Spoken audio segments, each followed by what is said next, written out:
What's up, everybody? Sir LT Giles here, and this is going to be my review slash discussion on episode 10, Mother's Mercy, season 5, episode 10.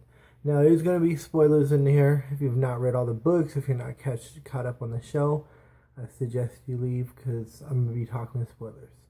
Well, anyways, it's not really a review. I'm not going to get into everything in the whole episode. Arya's kill of Meryn Trant was awesome. I really enjoyed that. That bastard got what he deserved. It was hilarious. He got what he deserved. Um, I thought it was a little cheesy. When the way the mask was pulled off, it looked kind of like a plastic mask. It was still cool though. No complaints there. The whole Stannis thing, I was disappointed there. Even though I was pissed off at Stannis and I didn't want him to do what he did to his daughter. I still wanted to see him kind of, fight the Boltons and stuff. He just got slaughtered. It was a massacre. It was like just destruction. And so my personal opinion is I do not believe Stannis is dead. We know in the books and in the shows when we see somebody die, they die. We did not see him die. I guess it's kind of like a prediction too. I think next season, Brienne and Sansa and Theon will probably come across them, and right when, the timing sometimes is all off, and I think right when they walk up, Brienne will probably not hit him or something. I heard another review and they're saying how since Stannis was like, do your duty, that made her not want to kill him, but I mean, who knows? He could be dead. I mean, I'm just going off what I think. I think since we didn't see him die, that it's not going to happen. So off to Marine. Well, not Marine, but the Dothraki Sea. I thought it was pretty cool with the dragon, with the Drogon and Daenerys, and how she threw that little ring down. That was pretty cool. How it was kind of like they said, probably like a breadcrumb. That was pretty cool. I think that Daenerys is gonna have to sway the Dothraki, or charm the leader. I can't think of the name right now. The call. She's gonna have to sway him, or do something, because she's surrounded unless Drogon saves her and burns them all. But to burn all them, he'd have to burn her. But I think she's gonna sway them somehow and get them to join him, and maybe Jorah and Dario come and they impressed him too, and they all just go back to Marine, and freaking more the merrier for Daenerys. So yeah, on to the Sand Snakes, and that whole, it was pointless to me. The whole season was kind of like a waste, and I guess it doesn't make sense. They kill Marcella, and now Jaime and them got Trystane, so they could just hold him and threaten to kill him and everything. It's just, I think maybe possibly Marcella will survive. Maybe she doesn't die from the poison, because in the book she got her ear cut off, and so possibly she survives, but she's just a little messed up. I mean, who knows? I don't know. So on to what else?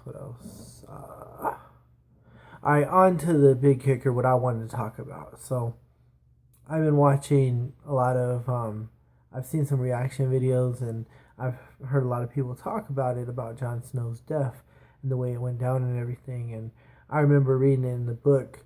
After season 2, I read all 5 books, and I remember reading it in the book and just being pissed, talking about, man, freaking George, you've killed enough Starks. I mean, all the Starks are down, and his name is Jon Snow, and they say he's not a Stark, but when you listen, when he's getting stabbed in this, you listen to the music, it's freaking the Stark theme, it's going down. And I was so expecting his eyes to turn white, or maybe him to say ghost, but I think the showrunners want to leave it mystery. They don't want to give away too much.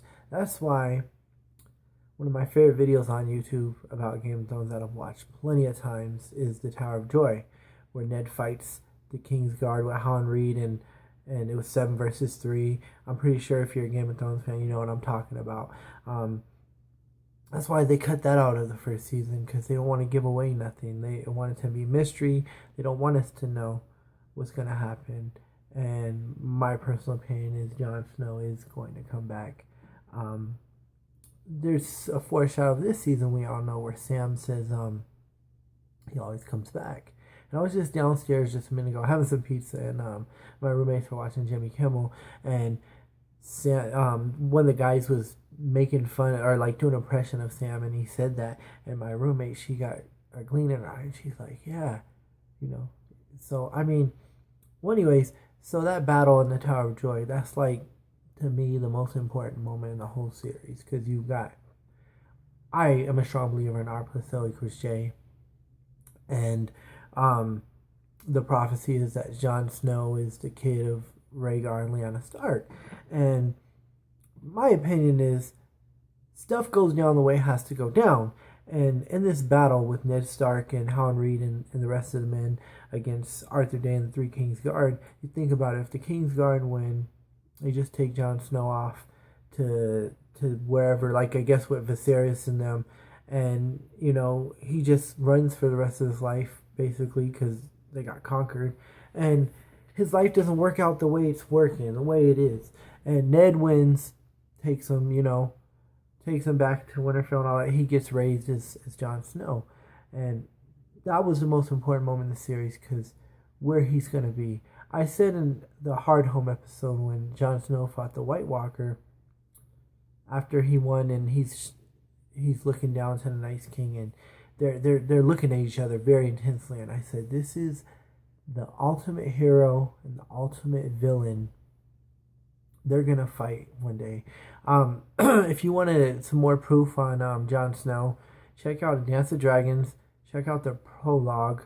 Vladimir, I'm gonna butcher his name. Sixskins. He's a warg, and how he wargs into animals and dies and comes back. And then in the Melisandre chapter, there's some stuff. And then Jon has a dream where he's on top of the wall and he's got a fiery sword. Those are just foreshadows. There's all kinds of evidence. I just want to say I personally think Jon Snow will be back. And the overall episode, it was a good episode, but wasn't great. Hardhome was the best of the season. This is my longest video. Wow. I didn't think I could go on this long. But no, thanks for coming by, guys. Can't wait to come back next season with Don the Kraken Went, Don Willie, and Lady Zohart. I'm grateful for everybody who comes by and checks out my channel. Give me a like, subscribe. If you guys got any suggestions for future videos, let me know. Sir LG Giles out.